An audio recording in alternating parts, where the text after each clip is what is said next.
नमस्कार दोस्तों, आज मैं आपको एक ऐसी अद्भुत और सत्य घटना सुनाने जा रहा हूं जो ये सिद्ध करती है कि अटूट विश्वास बड़े से बड़ा चमत्कार कर सकता है। और जब कोई भक्त पूरी श्रद्धा से भगवान की शरण में जाता है तो स्वयं विधाता भी उसकी रक्षा के लिए दौड़े चले आते हैं। इसलिए आज की यह कथा एक ऐसे भक्त के अटूट विश्वास और भगवान विष्णु की अपार करुणा की है जिसने एक कठोर हृदय वाले व्यक्ति का जीवन भी सदा के लिए बदल दिया।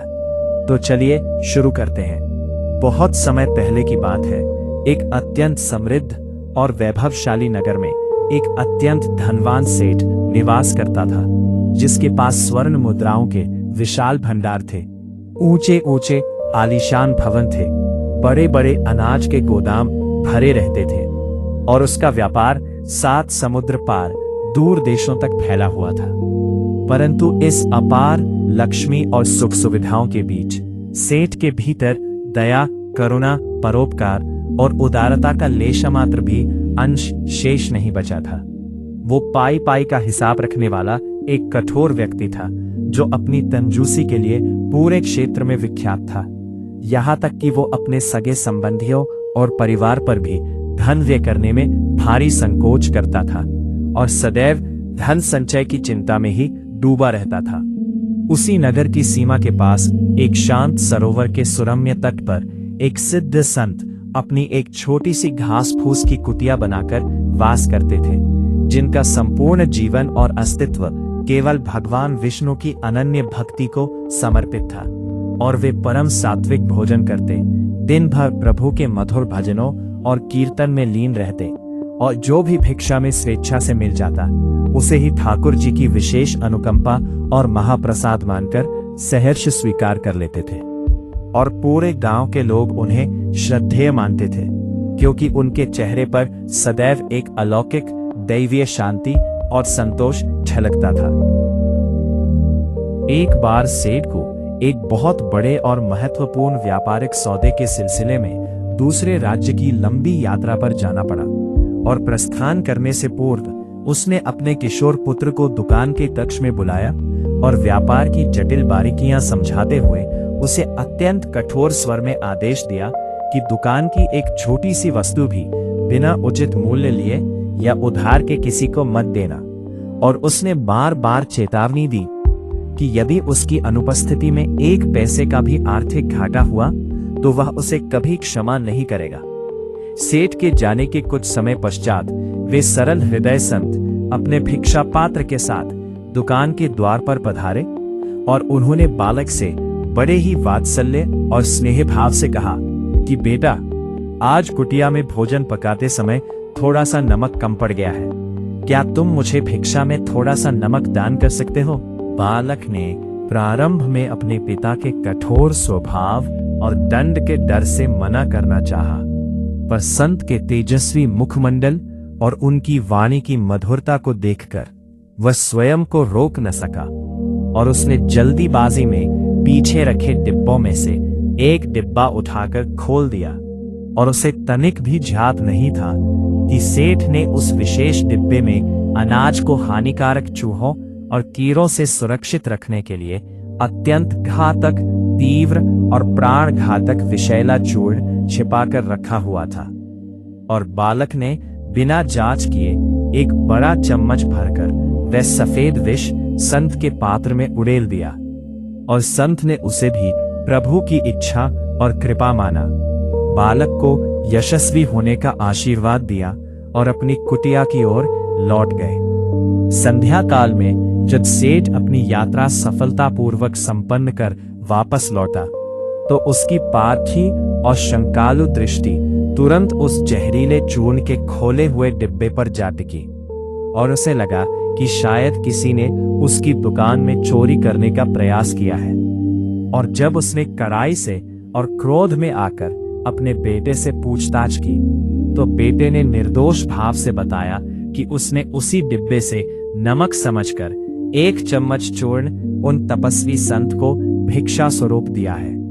और यह सुनते ही सेठ के पैरों तले जमीन खिसक गई, उसका गला सूख गया और उसका पूरा शरीर भय से पसीने से तरबतर हो गया और उसे भली भांति पता था कि वह जहर इतना घातक है कि उसका एक अंश भी किसी भी जीव के प्राण लेने के लिए पर्याप्त है।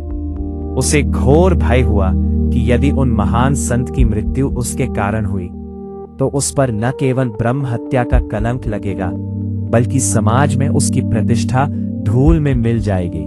और वह पागलों की तरफ बदहवास होकर सरोवर के तट की ओर दौड़ा और वहां पहुंचकर उसने देखा कि संत ने उस विष मिश्रित भोजन को अग्नि पर पकाकर तैयार कर लिया है और वे अपने आराध्य देव की मूर्ति के सम्मुख बैठकर बड़े प्रेम और श्रद्धा से आंखें मूंदकर भोग लगा रहे हैं। और सेठ ने चीखते हुए और संत के चरणों में गिरकर रुंधे गले से पुकार लगाई कि रुक जाइए महाराज, बहुत बड़ा अनर्थ हो गया है, जिसे आप नमक समझकर अपने भोजन में सम्मिलित कर चुके हैं। वह वास्तव में काल का ग्रास बना देने वाला तीव्र विष है और कृपा करके इस भोजन को ग्रहण न करें, अन्यथा अनहोनी हो जाएगी। संत ने धीरे से अपनी आंखें खोली और बड़ी ही सौम्य, शांत और स्थिर मुस्कान के साथ उत्तर दिया कि हे सेठ, अब विलाप करने, पश्चाताप करने या भयभीत होने से कोई लाभ नहीं है, क्योंकि मैंने यह भोजन स्वयं की जठराग्नि शांत करने के लिए नहीं बनाया था, बल्कि इसे अपने प्राणों के स्वामी और जगत के आधार भगवान विष्णु को पूरी श्रद्धा से समर्पित कर दिया है। और जो वस्तु एक बार मेरे प्रभु के श्री चरणों में अर्पित हो गई, वह अब साधारण अन्न नहीं रही, वह तो दिव्य महाप्रसाद का रूप ले चुकी है। और एक सच्चे भक्त के लिए प्रभु का प्रसाद कभी भी त्याज्य नहीं होता, चाहे वह अमृत के समान मधुर हो या विष के समान कड़वा। और यदि मेरे प्रभु ने इसे अपनी मर्जी से स्वीकार कर लिया है तो मैं उसे ठुकराने का साहस कैसे कर सकता हूं। सेठ की फटी आंखों के सामने ही उस संत ने वह संपूर्ण विषैला भोजन बड़े ही आनंद और तृप्ति के साथ ग्रहण कर लिया और सेठ आत्मग्लानि और मानसिक संताप की भीषण अग्नि में जलने लगा। और उसे पूर्ण विश्वास था कि अब कुछ ही पलों में संत का शरीर नीला पड़ जाएगा, उनकी सांसें उखड़ जाएंगी और उनका अंत हो जाएगा। और वह प्रायश्चित करने और अंतिम समय में सहायता करने के विचार से पूरी रात कुटिया की देहरी पर अपना सिर पकड़कर बैठा रहा और उसे रह रहकर लग रहा था कि किसी भी क्षण कुटिया के भीतर से कोई दर्दनाक चीख सुनाई देगी। पूरी काली रात भय के साए में बीत गई। चारों ओर सन्नाटा छाया रहा और सेठ का हृदय धड़कता रहा। लेकिन जैसे ही पूर्व दिशा से सूर्य की प्रथम किरण फूटी और ब्रह्म मुहूर्त हुआ, संत रोज की भांति पूरी ऊर्जा के साथ अपनी कुटिया से बाहर आए और उनके मुख पर मृत्यु की छाया के स्थान पर एक अत्यंत दिव्य, ओजस्वी और अलौकिक आभा चमक रही थी। और वह पूरी तरह स्वस्थ, प्रसन्न और चैतन्य थे। और उन्होंने मधुर स्वर में श्री हरि का नाम संकीर्तन करते हुए सरोवर के शीतल जल में स्नान किया। और सेठ को अपनी आंखों पर विश्वास नहीं हुआ। वह चकित और नतमस्तक होकर संत के चरणों में गिर पड़ा। इसके पश्चात वे दोनों नगर के मुख्य मंदिर की ओर चल दिए, जहां प्रतिदिन पूजा अर्चना होती थी।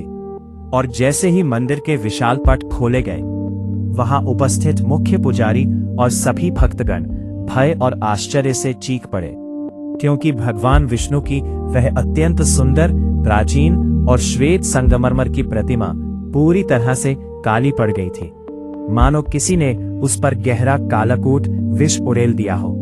और वास्तव में अपने भक्त के अडिग विश्वास, उसकी निस्वार्थ भक्ति और उसकी अटूट श्रद्धा की मर्यादा रखने के लिए स्वयं जगत के पालनहार और संपट मोचन श्री हरि ने उस हलाहल विष को अपने भीतर सोख लिया था। बाल भी बांका ना हो सके। यह साक्षात और जीवन चमत्कार देखकर सेठ की सोई हुई आत्मा के द्वार सदा के लिए खुल गए और उसका कठोर हृदय, जो कभी केवल धन, लोभ और स्वार्थ की परतों में दबकर पत्थर के समान जड़ हो चुका था, अब करुणा और भक्ति के प्रभाव से मोम की तरह पिघलकर बहने लगा।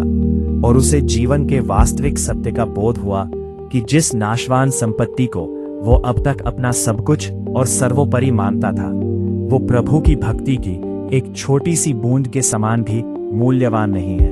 और सेठ ने उसी क्षण अपने समस्त संचित धन, अहंकार, मोह और व्यापारिक साम्राज्य का त्याग करने का दृढ़ निश्चय लिया और उसने तुरंत अपने परिवार को बुलाया, उन्हें अपनी सारी चल अचल संपत्ति और जिम्मेदारी सौंप दी और सबके चरणों में अपना शीश नवाकर सदा के लिए उन्हीं की शरण ग्रहण कर ली।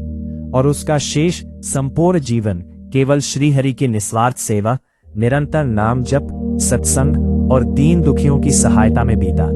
और इस प्रकार भगवान के एक अद्भुत और दिव्य चमत्कार ने एक अति कंजूस और पाषाण हृदय व्यक्ति को एक महान और परम भक्त में परिवर्तित कर दिया।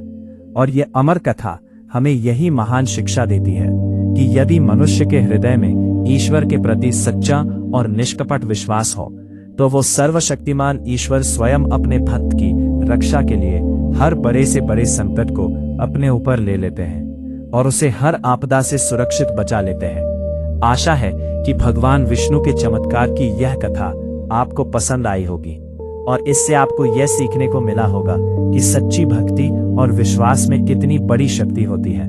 तो दोस्तों, अगर आपको यह वीडियो अच्छी लगी हो तो इसे लाइक करें और अपने मित्रों और परिवार के साथ जरूर शेयर करें ताकि वे भी प्रभु की इस महिमा को जान सकें और ऐसी ही प्रेरणादायक पौराणिक कथाएं और धार्मिक कहानियां सुनने के लिए हमारे चैनल को सब्सक्राइब करना न भूलें। बेल आइकन को भी दबा दें ताकि आने वाली हर नई कथा की जानकारी आपको सबसे पहले मिल सके। कमेंट बॉक्स में जय श्री हरि जरूर लिखें। धन्यवाद।